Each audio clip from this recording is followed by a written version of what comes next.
Okay, so we made it through the entire series. If you watched the entire thing from beginning to end, congratulations. That's awesome. Sure, there's a lot more to learn, but you've taken some huge steps towards mastering the language and getting all this under your belt, so that is just great. In this last video, I want to give you a roadmap where I think you could go from here. Then I'm going to answer one of the most common questions that I get in Channel 9 comments.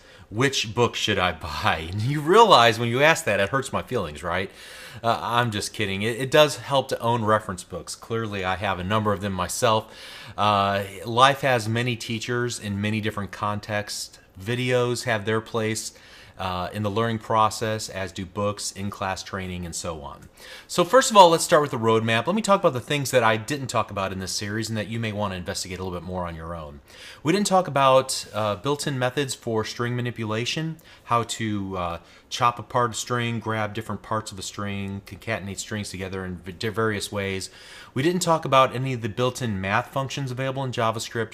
We didn't talk about any of the built-in functions for arrays. Now, I used one or two examples here and there, but there are more, and I didn't really talk about them at length. So that's probably a good place for you to start your investigation and learn more. We talked about the document object model at length, but there's even more details available. More events, more built-in methods to learn. Perhaps you could go down the path of learning about the idiosyncrasies between popular browsers. One huge topic that we didn't talk about is building Metro-style applications with JavaScript and WinRT. And I foresee this being a place where you could really make a name for yourself in the coming years. There's more information forthcoming from Microsoft at the time of this recording, so I'm sure we'll be investigating that together soon. We didn't talk about how to structure large JavaScript projects, like where do you put the code. We talked about namespaces and how that allows us to split code up into multiple files, but we really didn't demonstrate any examples of large-scale JavaScript-based projects, so that would be another place to investigate. Oh, and there's so much to learn about jQuery, more selectors, more events. We didn't talk about how to create your own plugins. Those are all good places to investigate further. And then we can talk about and jump off in a whole other number of directions with other libraries like MooTools and Dojo and YUI and EXTJS and PhoneGap, just to name a few. There are dozens more to choose from, so learning the libraries that are available and what they do for you could be a significant way to spend months, if not years, of your life in JavaScript. Now, in my opinion, more importantly than learning the individual libraries and what they do differently, I think learning common design patterns in JavaScript, understanding even more about the internal implementation of JavaScript and how it works best, and so how to structure your code to take advantage of some of those things. And to that end, there are a number of books that are available. Before we get to the more complicated books, let me start with something I feel like would be appropriate for an absolute beginner or somebody who's gotten to this point, maybe to reinforce what you're learning or to push you a little bit further. And that is this JavaScript. The one that I have is the second edition. There might be a later edition by the time you're watching this video, but I like the layout of the book, generally of the Microsoft Press books. I like the code examples that were used, the range of topics that are available, the way that it's split up, the exercises that are available. So I think this is a great beginner level book that will push you beyond what you learned in this video series, or at the very least reinforce some of those things that we talked about. Beyond the basics, the definitive guide, quite literally, is this book by Flanagan. It's in its 6th edition. I think I've owned 3 or 4 of the 6 editions. It's quite a weighty tome, quite large. I don't think you would ever get all the way through it, but as a reference book, it's very valuable. The challenge with this book is that it's not very beginner friendly, at least in my opinion. It does not seek to, how should we say, make the topic easier to understand. It dives deep into the implementation details. So while it's challenging, it's also the most rewarding if you do put the time in and learn it.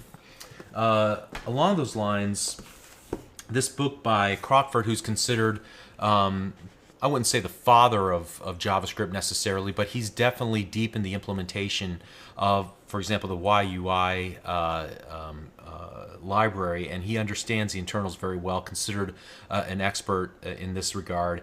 He's written this very thin book. It's light on details for the easy stuff, but heavy on details for the more complicated stuff. And so instead of being a reference book, it's more of a commentary on JavaScript, and it's definitely a good to have.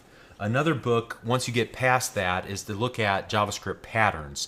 These books all by O'Reilly Press. And when we talked about the module pattern, for example, just one of several different patterns that are available in JavaScript, and coming to know that really represents a mastery of JavaScript. Okay, in regards to jQuery, the first two books that I purchased are really, in my opinion, still the best.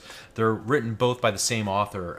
Learning jQuery by, let's see what their names are. Yeah, Schaefer and Svedberg, I believe is how you pronounce his name. I apologize if I get it wrong.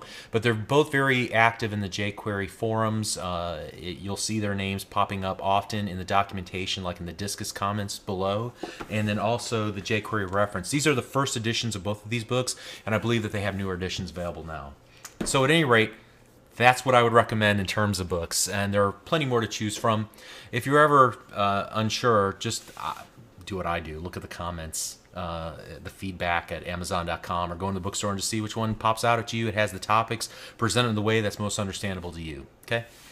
All right, so on that note, I'd love to help you any way that I can. I'm still learning more about JavaScript every single day, so I may have to refer you to other resources if I don't know an answer off the top of my head, but I'd sure love to give it a shot if you need some help. Let me toss one last shameless plug for my website, www.learnvisualstudio.net, if you're ever interested in learning C# Visual Basic ASP.NET, or if in any other way I can help you learn more about programming, I'd be happy to do that. If you like what I do, please visit and consider supporting me in what I do. So as we close, I want to express my warmest wishes for your ongoing success. You made it this far in this video series, so in my mind, you've already set yourself apart from most people who just simply want to learn, but never actually take the steps to do it. Keep that same enthusiasm, and I'm sure I'll be watching you teach me a thing or two very soon. Thank you very much.